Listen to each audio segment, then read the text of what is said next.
আচ্ছা, তো আমরা ফাউন্ডেশন সিলেকশনের জন্য যে কমপ্লেক্স ইঞ্জিনিয়ারিং প্রবলেম সেটা সলভ করার জন্য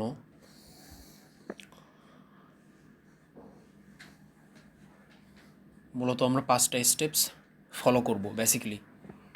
প্রথম স্টেপটা হলো লিস্ট অ্যাপ্রক্সিমেট ইনফরমেশান, যেখানে আমরা বিল্ডিংয়ের লোডগুলো ক্যালকুলেট করব, যেটা মাটিতে ট্রান্সফার হবে, ফাউন্ডেশনে ট্রান্সফার হবে। Second step surface condition. আচ্ছা, এই স্টেপগুলো বলা আছে, এই স্টেপ অনুযায়ী ফলো করেই মূলত আমরা এই রিপোর্টটা তৈরি করব। প্রথম বেসিক্যালি আমরা রিপোর্ট তৈরি করব, ইলাবোরেটেড রিপোর্ট। তারপরে সেখান থেকে খুবই সংক্ষিপ্ত আকারে 5-7টা স্লাইড নিয়ে প্রেজেন্টেশন তৈরি করব। এখন আসি রিপোর্টের জন্য। প্রথম কাজ হলো ডেড লোড ক্যালকুলেশন।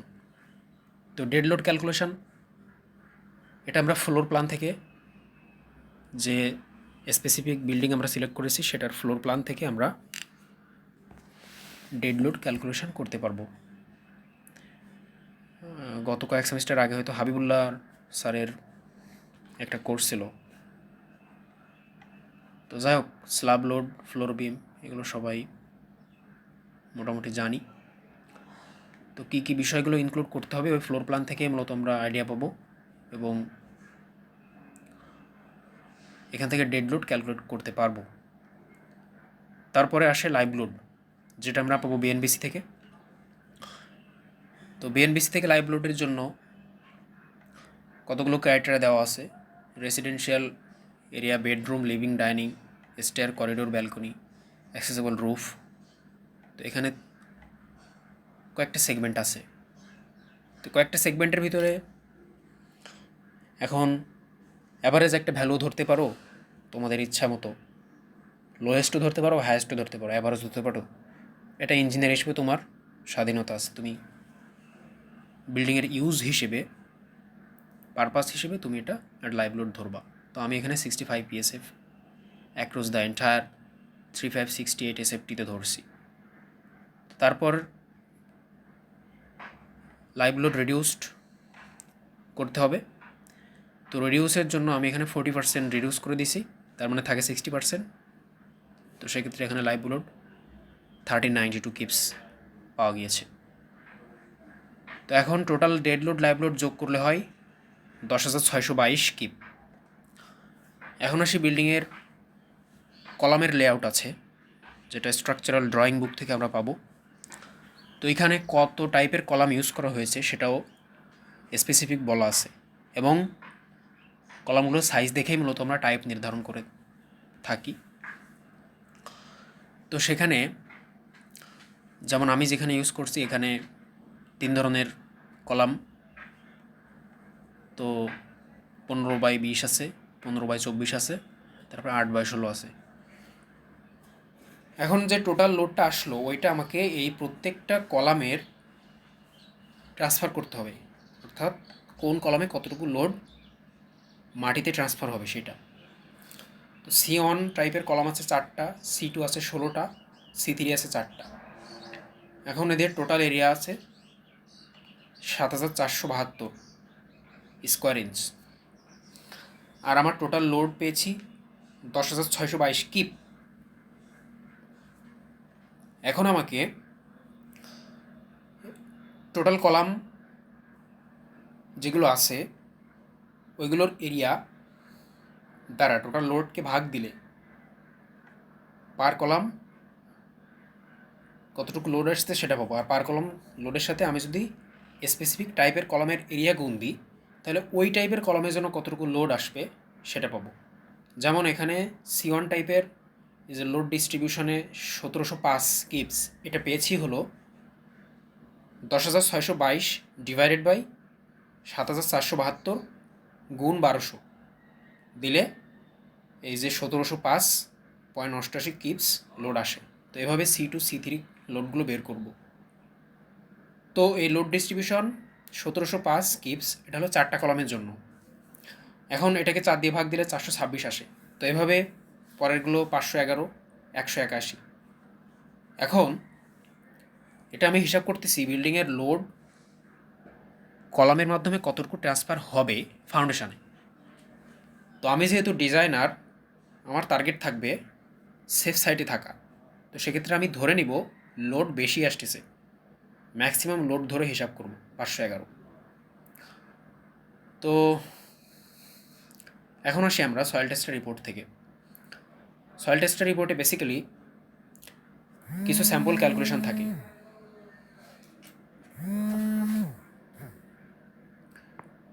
সয়েল টেস্টের রিপোর্টে বেসিক্যালি কিছু স্যাম্পল ক্যালকুলেশন থাকে ফাউন্ডেশনের জন্য। তো এখানে সেরকম একটা স্যাম্পল ক্যালকুলেশন, এখানে কিছু অংশ দেওয়া থাকবে সয়েল, আর কিছু অংশ নিজে করতে হবে। যেমন এই সয়েলের bearing capacity for continuous footing, bearing capacity for circular অথবা স্কোয়ার ফুটিং। 1 নম্বর বোরহোলের জন্য যদি ধরি, এখানে 2.05 আছে টিএসএফ। তো 2.05 টিএসএফকে আমি কেএসএফে কনভার্ট করলে, অর্থাৎ 2 দিয়ে গুণ করলে 4.1 কেএসএফ আসে। এগুলো হলো বিয়ারিং ক্যাপাসিটি, সয়েলের বিয়ারিং ক্যাপাসিটি। আমি যদি স্কোয়ার ফুটিং ইউজ করি তাহলে তার বিয়ারিং ক্যাপাসিটি 4.1 কেএসএফ। এটা 1 নম্বর বোরহোলের জন্য। তো 2 নম্বর 3 নম্বর থেকে বোরহোল থেকে আমরা ক্রমান্বয়ে 3টে ভ্যালু পেয়েছি। তো এদের ভিতরে আমার বিয়ারিং ক্যাপাসিটি ধরতে হবে সবথেকে লোয়েস্ট যেটা আছে, তো সেটা হলো 3.74 কেএসএফ। এখন আমি ওই যে পূর্বের পেজে কলাম লোড পেয়েছিলাম 511 পয়েন্ট সামথিং কিপস, এবং এখানে সয়েলের বিয়ারিং ক্যাপাসিটি পেয়েছি 3.74 কেএসএফ। তো এই দুটো ডিভাইড করলে আমি ফুটিংয়ের এরিয়া পাবো 136 পয়েন্ট সামথিং এসএফটি। ফুটিং যেহেতু আমি স্কোয়ার ফুটিং ইউজ করছি, তো সেক্ষেত্রে আমার এটাকে রুট ওভার করলে ফুটিংয়ের সাইজ পাবো 11.75 বা 11.75 ফুট ফুটিংয়ের সাইজ। এখন আসে আইসোলেটেড ফুটিং যদি আমি ইউজ করি, আইসোলেটেড স্কোয়ার ফুটিং, তাহলে C1 টাইপের column, C2, C3 total column আছে 24টা। তো এরকম প্রত্যেকটা ইন্ডিভিজুয়ালি কলামের সাইজ প্লাস তার সংখ্যা দ্বারা গুণ করলে টোটাল এরিয়া পাবো। তো টোটাল ফুটিং এরিয়া পেলাম 3313.5 এসএফটি, আর টোটাল বিল্ডিং এরিয়া ছিল আমার 3568 পয়েন্ট সামথিং। তো এই দুটার রেশিও করলে আমি বুঝতেছি 92.87% অফ টোটাল এরিয়া ফুটিং দ্বারা কাভারেজ হচ্ছে, অর্থাৎ এটা নট সুইটেবল। এখন 92.87 দ্বারা কীভাবে বুঝলাম নট সুইটেবল? তো বিএনবিসির কোড অনুযায়ী আইসোলেটেড ফুটিং কোনো বিল্ডিংয়ে ইউজ করতে হলে সেটা যেন ম্যাক্সিমাম ওই বিল্ডিংয়ের এরিয়ার 60% হতে পারবে, ম্যাক্সিমাম। তো এখানে 92% হয়ে গেছে, so it is not suitable. এবার দ্বিতীয় অপশন আর একটা ট্রাই করি যে ম্যাট ফাউন্ডেশন দিতে পারবো কিনা আমি বিল্ডিংয়ে, সেটা চেক দিচ্ছি। তো যেহেতু 92.87% ল্যান্ড এরিয়াই ফুটিং দ্বারা কাভার হচ্ছে, তাহলে কেন নয় ম্যাট ফাউন্ডেশন দেওয়া যায়? 100%ই ফুটিং দিয়ে কাভার করলে তো ম্যাট ফাউন্ডেশন হয়ে যাচ্ছে। তো এখন ম্যাট ফাউন্ডেশনের ক্ষেত্রে ক্যাপাসিটি কেমন আছে সেটা একটু দেখি। এখানে বিএল ডিএফ ধরা হয়েছে। বিএল এগুলো আমি বিল্ডিংয়ের ফ্লোর প্ল্যান থেকে পেয়েছি, যেটা ড্রয়িং বুক থেকে আসে। তো এখানে অলওয়েবল সেটেলমেন্ট 2 ইঞ্চি বা 50 মিলিমিটার ধরা হয়েছে। এটা কীভাবে ধরা হলো? এটা ধরা হয়েছে বিএনবিসি কোড থেকে, হেভিওয়েট বিল্ডিংয়ের জন্য ম্যাক্সিমাম। তো সেক্ষেত্রে ওখানে রেঞ্জ আছে একটা, তো রেঞ্জ থেকে আমি ম্যাক্সিমাম সেটেলমেন্টটাই কাউন্ট করেছি। তারপর অ্যাভারেজ এন ভ্যালু, যেটা এসপিটি রিপোর্ট সয়েলের টেস্টের রিপোর্ট থেকে পেয়েছি, এটা 20 ফিট। এই এন ভ্যালুটা 20 ফিট সয়েল এক্সকেভেশন মাথায় রেখে ম্যাট ফাউন্ডেশনে ডিজাইন করা হয়েছে। তারপর নেট সেফ বিয়ারিং ক্যাপাসিটি, এটা শেয়ার ফেলর, এটা স্কেপটনস বিয়ারিং ক্যাপাসিটি ইকুয়েশন ইউজ করা হয়েছে এখানে। তারপর এখানে আন্ডার ইন শেয়ার স্ট্রেংথ আমরা সি ইকুয়াল 6 এগুলো জানি আমরা, এগুলো করে আসছি রিসেন্ট ক্লাসে। তারপর এনসি ইকুয়াল এত। তো তারপর net allowable bearing capacity N net equal 1.12 TSF, এখানে ফ্যাক্টর অফ সেফটি 3 ধরা হয়েছে। এখন গ্রস অলওয়েবল বিয়ারিং ক্যাপাসিটি আমাকে বের করতে হবে। তো সেটার জন্য সয়েলের ইউনিট ওয়েট এখানে 120 পাউন্ড পার সেফটি ধরা হয়েছে।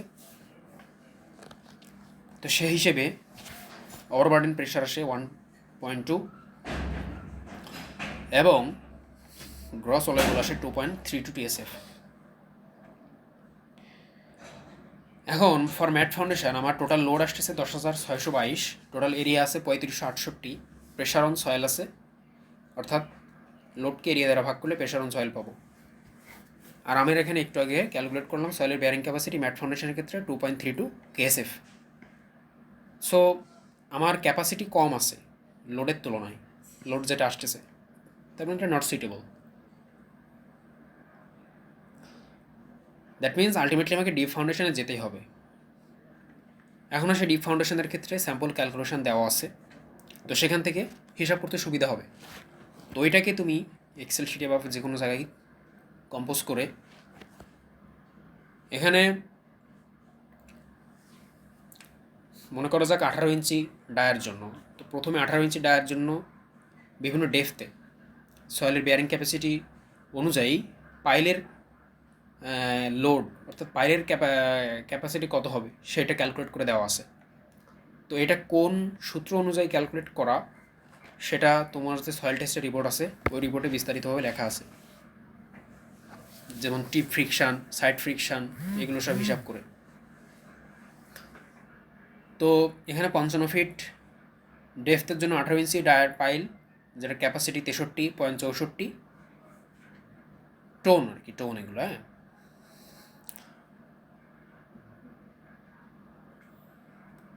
এখন তারপরে 60 ফিটের জন্য ক্যাপাসিটি দেওয়া আছে 65 ফিট, 70 ফিট, এভাবে। তো এখন কলাম লোড আমি ধরেছি যেটা একটু আগে 511 পয়েন্ট সামথিং কিপস, আর পাইল ক্যাপ আমি এখানে ধরেছি 10% অফ কলাম লোড। পাইল ক্যাপ তো ডিজাইন করতে হবে, তো সেটাই 10% ধরা হয়েছে, এটা থাম্ব রুল বিএনবিসির 10%। সো টোটাল লোড আসবে, অর্থাৎ 511 সাথে এর 10% অ্যাড হবে,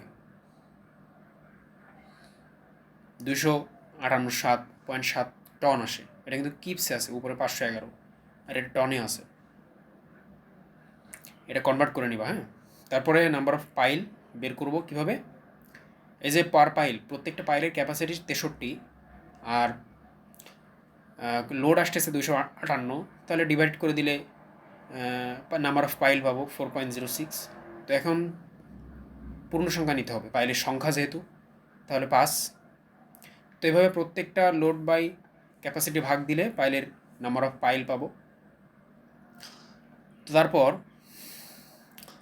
এখন আসি পাইলের centre to centre distance 2.5D and pile center to edge of the pile cap is max of 1D or 24 inch maintain।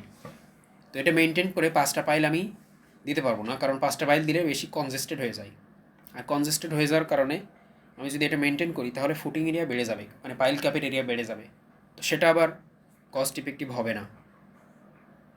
তো 4টা পাইলের ক্ষেত্রে ওকে ওকে লিখছি, এগুলো ওকে ওকে লেখা হয়েছে এই যে 2.5D এবং 24 ইঞ্চি এই এরিয়াটা মেনটেন করে। তারপর পাইল ক্যাপ থিকনেস এখানে 30 ইঞ্চি, এটার ক্যালকুলেশন আছে। তো পাইল ক্যাপ থিকনেস বের করার জন্য আলাদা ক্যালকুলেশন করবা, যেটা এই স্লাইডে অ্যাড করা নেই, অন্য একটা স্লাইডে আছে। তো যাই হোক, সেখান থেকে আমি পাইল ক্যাপের থিকনেস পেয়েছি 30 ইঞ্চি। তো এখন বাংলাদেশের ম্যাটেরিয়াল কস্টিং, বাংলাদেশের কারেন্ট মার্কেট হিসেবে এই 60 ফিট পাইল 18 ইঞ্চি ডায়া, এটা পার পাইল কস্টিং আসবে 5,04,000। তো এভাবে প্রত্যেকটার কস্টিং হিসাব করা হয়েছে, ম্যাটেরিয়াল এবং ডায়া, ম্যাটেরিয়াল কতটুকু ইউজ হচ্ছে, কত ফিট লম্বা, কত ইঞ্চি ডায়া, এটার উপর ডিপেন্ড করে কতটুকু রড লাগবে, কতটুকু সিমেন্ট বালি খোয়া লাগবে, তারপর স্টোন চিপস, এগুলো হাবি যাবে। এখানে কিন্তু লেবার কস্ট এবং এক্সকাভেশন কস্ট অ্যাড করা নাই, এটা শুধুমাত্র কনস্ট্রাকশন ম্যাটেরিয়াল কস্ট। তো এখানে দেখতেছি সবথেকে লোয়েস্ট কস্ট আছে 4,62,000 এবং 4,68,000। তো দুইটার পাশে অ্যাকসেপ্টেড লেখা, অর্থাৎ প্রাথমিকভাবে আমি দুইটাকে অ্যাপ্রুভ করতেছি, তারপরে আবার ডিটেল ক্যালকুলেশনে আমি ফাইনাল সিদ্ধান্ত দিব। তো এখন এটাকে দুইটাকে অ্যাপ্রুভ করার কারণ হলো সবথেকে লোয়েস্ট প্রাইস হিসেব করে। তো এখন আসি,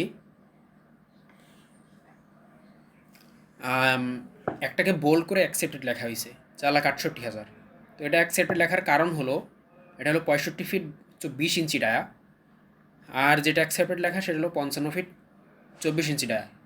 এখন আমি সয়েল টেস্টের রিপোর্ট দেখে যেটা এই যে সয়েল টেস্টের রিপোর্ট, এসপিডি রিপোর্ট থেকে আমি বুঝতেছি আমার এখানে 50 ফিট সয়েল এর নিচ থেকে ভালো মাটি শুরু হয়েছে। তো একটু আগে কী দেখলাম, 55 ফিট পর্যন্ত খরচ হচ্ছে 4,62,000, আর 65 ফিটে খরচ হচ্ছে 4,68,000, যেটার ডায়া 20 ইঞ্চি। তো এখন যে নিচে যেহেতু ভালো মাটি, এখানে এসপিটিএন ভ্যালু 50-এর বেশি, নিচের দিকে ক্রমান্বয়ে ভালো মাটি পাচ্ছি আমি।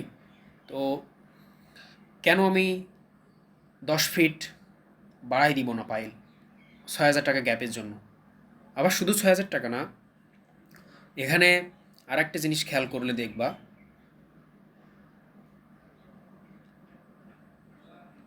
এই যে 55 ফিট এটার ক্যাপাসিটি হলো 86 টন, আর 65 ফিট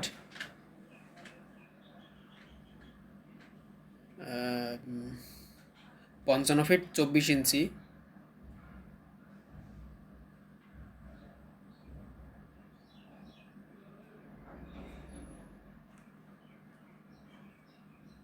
আচ্ছা। তো এখানে মূলত আরেকটা বিষয়, এক্সকাভেশন কস্ট, এই যে 65 ফিট 20 ইঞ্চি ডায়া, এটার এক্সকাভেশন কস্ট 10,400 টাকা পার পাইল, আর 55 ফিট 24 ইঞ্চি যেটা, এটার এক্সকাভেশন কস্ট 13,000 টাকা, অর্থাৎ 13,700 টাকা, অর্থাৎ এখানে 2,500 টাকার মাত্র গ্যাপ থাকতেছে। তো কেন না আমি 2,500 টাকার জন্য ভালো মাটিতে আমার পাইলটি ট্রান্সফার করব? তো এই জন্য 65 ফিট 20 ইঞ্চি পাইলটাকে অ্যাকসেপ্টেড করা হয়েছে। এখন আশেপাশের এরিয়া দেখি আমি, এখানে রেসিডেন্সিয়াল এরিয়া আছে, 4 সাইডে বিল্ডিং 30 মধ্যে বোঝানো হয়েছে। তো বিল্ডিং থাকার কারণে আমি এখানে ভাইব্রেশন করে ড্রাইভ অ্যান্ড পাইল ইউজ করতে পারবো না। প্লাস আরও কিছু বিষয় আছে, এখানে এই যে উপরের সয়েলের লেয়ারটা, এটা হলো ক্লে লেয়ার, এবং এর নিচে হলো স্যান্ডি সয়েল। বা তুমি যে এসপিডি রিপোর্ট দেখে বুঝতে পারবা সয়েলের লেয়ার সম্পর্কে। যেমন এখানে দেখো, এখানে সয়েলের লেয়ারে প্রথম দেখো ফিলিং স্যান্ড আছে 20 ফিট পর্যন্ত, তারপর গ্রে মেড স্টিপস সিল্ট আছে, তারপরে সিল্ট আছে, তারপরে স্যান্ড আছে। তো এখন ফিলিং স্যান্ড 20 ফিট। তো এসব হিসাব করে এখানে এই যে এই স্ট্রাকচারটা, তারপরে এই স্ট্রাকচারটা, এগুলোতে দেখো এসপিটিএন ভ্যালু খুবই কম। তো এই জায়গায় যদি আমি ড্রাইভ অ্যান্ড পাইল ইউজ করি, তাহলে লাস্ট ক্লাসে এমএলই স্যার যে তোমার ড্রাইভ অ্যান্ড পাইলের ক্রাইটেরিয়া সম্পর্কে বলছে, কনসোলিডেশন সেটেলমেন্ট হতে পারে আমি যদি ড্রাইভ অ্যান্ড পাইল ইউজ করি, তাহলে অর্থাৎ 3টা ক্রাইটেরিয়া লাস্ট ক্লাসে পড়াইছে। তো সেখানে দেখবা যে স্যান্ডের উপরে যদি কেলে লেয়ার থাকে এবং সেখানে যদি ড্রাইভ অ্যান্ড পাইল দেওয়া হয়, তাহলে টাইম আফটার টাইম সেখানে কনসোলিডেশন সেটেলমেন্ট হবে। সে সেটেলমেন্টটাকে আবার এই পাইলের লোডের সাথে যোগ করতে হবে, অথবা কলামের পাইলের ক্যাপাসিটি থেকে বিয়োগ করতে হবে, অথবা কলামের লোডের সাথে যোগ করতে হবে। তারপর যদি কি বলা যায়, কেলের উপরে যদি স্যান্ডি সয়েল থাকে, তাহলে সেক্ষেত্রেও সেম জিনিস করতে হবে। তারপর ওয়াটার লেয়ার থাকে, তাহলে সেম জিনিস করতে হবে। তো এভাবে অনেকগুলো বিষয় মাথায় রেখে আমাকে করতে হবে। প্লাস এই যে স্ট্রাকচারটা হচ্ছে, এই স্ট্রাকচারের অপোজিট সাইড হলো ইউনিভার্সিটি। তো এখানে ড্রাইভ অ্যান্ড পাইল ইউজ করে বিভিন্ন সাউন্ড পলিউশন হবে, ভাইব্রেশনের পাশে আশের বিল্ডিংগুলো ক্ষতিগ্রস্ত হবে। এটার কারণে ড্রাইভ অ্যান্ড পাইল ইউজ করা যাবে না, অর্থাৎ প্রিকাস্ট পাইল ইউজ করা যাবে না, আমাকে করতে হবে RCC cast in situ. Final recommendation হলো 20 ইঞ্চি ডায়া, 65 ফিট লং, 3/5 আন্ডাল, 3 pile under each column. Pile cap thickness এখানে 3 ইঞ্চ, আর এখানে ইউজ করছি আরসিসি কাস্ট ইন সিটু। এখন ফিল্ড কনস্ট্রাকশনে আমাদের যেটা ইউজ করছে, এখানে 30 ইঞ্চি থিকনেসের পাইল ক্যাপ ইউজ করছে, যেটা আমরা ক্যালকুলেট করছিলাম সেটাই আসছে। এবং কিছু এখানে পাইল ক্যাপের চিত্রের দেখবা কিছু পাইল এর সংখ্যা 2টা, আবার কিছু জায়গায় 3টা পাইল ইউজ করছে। তো এই ভ্যারিয়েশনটা করা হয়েছে মূলত সিসমিক এবং উইন্ড লোডের প্যারামিটারগুলো কাউন্টার করে তারপরে এই ফিল্ডের এই ফাইনাল ড্রয়িংটা অ্যাপ্রুভ করা হয়েছে। এখন আমরা যে ডিজাইনটা করছি সেখানে আমরা এভাবে কোনো ভ্যারিয়েশন রাখিনি। যেমন এখানে পার্থক্য দেখলে বুঝবা, ডিজাইন ভার্সেস অ্যাপ্লাইড। এখানে আমরা ডিজাইন করেছি 3টা পাইল, এখানে ওরা ইউজ করছে 2টা এবং 3টা। তো এখানে ওরা সিসমিক লোড এবং উইন্ড ভ্যারিয়েশন দিয়ে অ্যানালাইসিস করে একটা ফাইনাল ডিসিশন নিয়েছে। অর্থাৎ বিল্ডিংয়ের লোড সব জায়গায় সমান না, যে জায়গায় বেশি সে জায়গায় বেশি পাইল দিছে, যে জায়গায় কম সে জায়গায় কম পাইল দিছে। তো এরকম এক্স্যাক্ট পিন পয়েন্ট অ্যানালাইসিস করেই মূলত অ্যাপ্লাই করছে। তো যেহেতু আমরা একটা গ্রস অ্যানালাইসিস করতেছি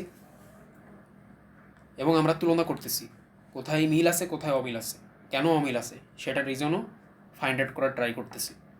তো এখানে দেখি আমরা এখানে 4টা অপশন মিলছে, যেমন পাইলের ডায়া, কাস্ট ইন সিটু, পাইলের থিকনেস এবং পাইল ক্যাপের সাইজ, যেগুলো ওকে আছে।